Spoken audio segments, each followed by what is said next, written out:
रात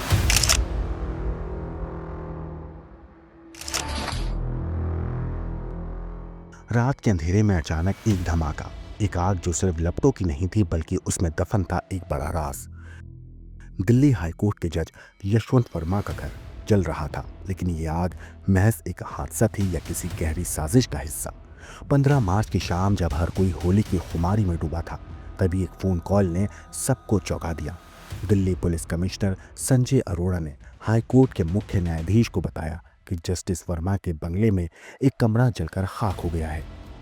लेकिन इससे भी ज्यादा चौंकाने वाली थी वो चीज जो दमकल विभाग को वहां मिली, जली हुई बोरियों के ढेर। और उन बोरियों में क्या था? भारतीय करेंसी के टुकड़े। एक जज के घर पर इतनी भारी मात्रा में नकदी, क्या ये सिर्फ संयोग था या किसी गहरी साजिश की शुरुआत? जब पुलिस ने जांच शुरू की तो जस्टिस वर्मा ने नकदी के बारे में जानकारी होने से इनकार कर दिया। लेकिन सवाल ये था, अगर उन्हें नहीं पता था तो फिर ये पैसा वहां कैसे आया और क्यों किसी ने इसे जलाने की कोशिश की? अब मामला सुप्रीम कोर्ट तक पहुंच चुका है। Chief justice of India Sanjeev Khanna ने 3 सदस्यीय समिति गठित कर दी है, जिसकी अध्यक्षता पंजाब और हरियाणा हाईकोर्ट के चीफ जस्टिस शील नागू करेंगे। इसके अलावा 2 और जज हिमाचल प्रदेश हाईकोर्ट के जस्टिस जीएस संधावालिया और कर्नाटक हाईकोर्ट की जस्टिस अनु शिवरामन भी इस जांच का हिस्सा होंगे। अब सवाल सिर्फ ये नहीं है कि पैसे कहाँ से आए, बल्कि ये भी है क्या ये किसी बड़े घोटाले का हिस्सा है या किसी ने सबूत मिटाने के लिए इस आग को जानबूझकर लगाया था, या फिर ये किसी और कहानी की शुरुआत है जिसकी परतें अब धीरे धीरे खुलेंगी। इस वीडियो को ध्यान से देखिए।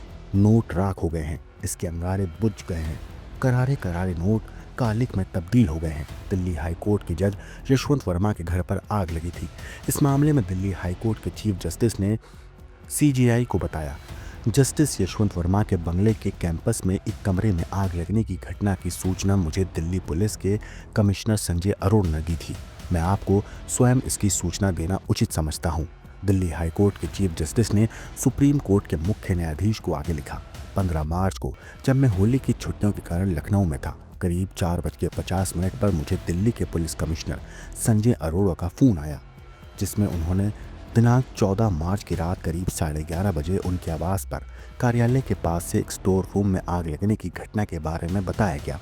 सुप्रीम कोर्ट ने दिल्ली हाईकोर्ट की इसी रिपोर्ट को जारी किया है। वैसे आपको बता दें कि दमकल विभाग की रिपोर्ट में कहा गया है कि आग बुझाते वक्त उन्हें कुछ जली हुई बोरियां मिली जिनमें भारतीय करेंसी थी। जांच के दौरान न्यायमूर्ति वर्मा ने नकदी के बारे में जानकारी होने से इनकार किया। लेकिन अब सीजीआई संजीव खन्ना ने इस केस में दिल्ली हाईकोर्ट के जज यशवंत वर्मा के खिलाफ आरोपों की जांच के लिए 3 सदस्यीय समिति गठित कर दी है। जांच कमेटी की अध्यक्षता पंजाब और हरियाणा हाईकोर्ट के चीफ जस्टिस शील नागू करेंगे। समिति में हिमाचल प्रदेश और कर्नाटक हाईकोर्ट के जस्टिस भी शामिल होंगे।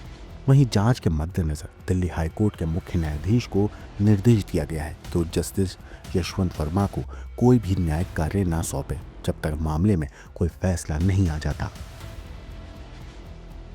ब्यूरो रिपोर्ट, क्राइम तक।